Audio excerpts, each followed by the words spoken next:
नीट पेपरफुटीच्या प्रकरणामुळे संपूर्ण देशभरामध्ये खळबळ माजली। केंद्र सरकारने पुन्हा एकदा परीक्षा घेण्याचा निर्णय घेतला आणि लाखो विद्यार्थ्यांचं भवितव्य अनिश्चिततेमध्ये गेलंय। मात्र सर्वाधिक मानसिक आणि शैक्षणिक धक्का बसला तो लातूरच्या आरसीसी कोचिंग क्लासमधल्या विद्यार्थ्यांना आणि त्यांच्या पालकांना। गेल्या काही दिवसांपासून सुरू असलेल्या चौकशा, सीबीआयची कारवाई आणि शिवराज मोटेगावकर यांच्यावरती असलेल्या आरोपांमुळे आरसीसीचं भवितव्य काय होणार याबद्दल देखील मोठा प्रश्न आहे। विद्यार्थ्यांच्या पालकांसोबत संवाद साधलाय आमच्या प्रतिनिधींनी।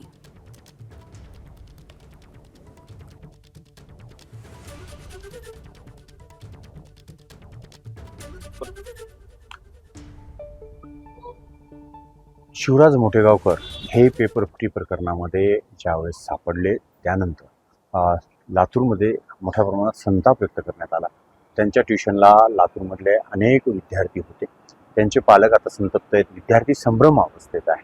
कारण पुन्हा एकदा नीटची परीक्षा द्यायची, त्याची तयारी करायची आणि त्यासाठी अभ्यासाच्या 2-2.5 वर्षाच्या मोडमधून बाहेर आल्यानंतर विद्यार्थ्यांना प्रचंड त्रास होतोय। जैन साहेब, कशा पद्धतीनं हे त्रास आहे, काय परिस्थिती आहे आणि आपलं कोण होतं पाहिजे? माझी पुतणी होती, यावर्षी आरसीसी मध्ये ॲडमिशन घेतलं होतं। सध्या मानसिकता तर प्रत्येक मुलाची बिघडलेली आहे, माझ्या पुतणीची अवस्था तीच आहे। आता दुसरी समस्या, इकडून तिकडून पैशाची व्यवस्था करून इथं आम्ही 60,000 रुपये फीस भरलेली आहे। परंतु काय झालेलं आहे, पैसे तर पैसे गेले आणि मुलांचा वेळ गेला, मुलांची मानसिकता बदलत चालली आहे। मुलगी डिप्रेशनमध्ये जाते काय असं वाटतंय आमच्या समोरचा हा प्रश्न आहे। आणि परत ही पैसे भरून पुन्हा दुसऱ्या पैशाची व्यवस्था करायची आणि त्यानंतर पुन्हा मानसिकता मुलीची तयार करायची, ही खूप मोठी समस्या माझ्यासमोर आहे। आमची वहिनी तर सारखी आठवण काढते आहे की कसं होईल माझ्या मुलीचं। मुलगी हुशार आहे, अभ्यासात चांगले मार्क घेतलेले आहेत, सरांच्या सर्व गुणवत्तेला पात्र ठरलेली आहे ती। बरं, मग आता समस्या अशी आहे की आता जर समजा ती ट्युशन सुरू नाही झाली तर मग कुठे काय? ती समस्या तर खूप मोठी आहे।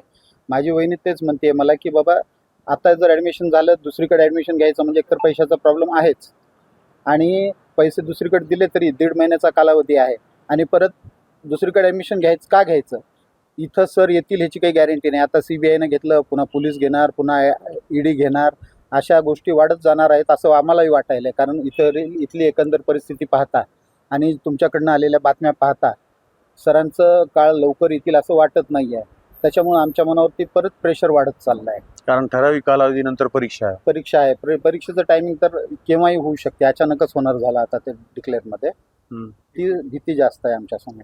बरं, मग आता पैशाचं कशा दुसऱ्या ट्युशनमध्ये काही चौकशी चालू आहे का काय? नाही, अजून तर नाही केली, पण करायची आहे चौकशी। पण पैशाची आमच्यासमोर मोठी समस्या आहे। कारण पूर्वीच तीच पैसे भरताना परीक्षा, त्याच्यानंतरचे ट्युशन्स अगोदरचे वगैरे, त्याच्यामध्येच आमचं थोडंसं लेवल बिघडलेलं आहे। पण तरी पैशाची व्यवस्था काहीतरी करून करेल माणूस, पण मुलीची मानसिकता बिघडत चालली आहे। काका माझं कसं, ह्या गोष्टीवरती आमचं जास्त भर आहे आणि आम्हाला लवकरात लवकर यातून काही मार्ग निघेल असं वाटत नाही आहे। त्याच्यामुळं आमच्या समस्या वाढत चालल्या। बरं सर, सोनवणे साहेब, कशा पद्धतीनं तुमची पाल्य होते काही वर्षापूर्वी इथे? माझी मुलगी तनिष्का सोनवणे होती, हिने 11वी 12वी आणि परत 1 वर्ष रिपीट 24-25ला पेपर फुटला होता आणि आता परत तो फुटलेला बघून म्हणजे तिला मी परत आग्रह धरत होतो की अजून एकदा रिपीट करायला काही हरकत नाही। पण आता असं दिसतंय की धनदांडग्यांनी ते पेपर मिळवले आणि ते मुलं MBBSला लागले, माझी मुलगी लागू शकली नाही। कारण का तर ह्यांना रेडीमेड उत्तरं गेले, ही मेहनत करून तिथंच बसली। आज माझी मुलगी BMS करते, पण केवळ अशा पद्धतीने जर तिची गुणवत्ता सिद्ध करायची संधीच नाही मिळाली तर काय होणार आहे?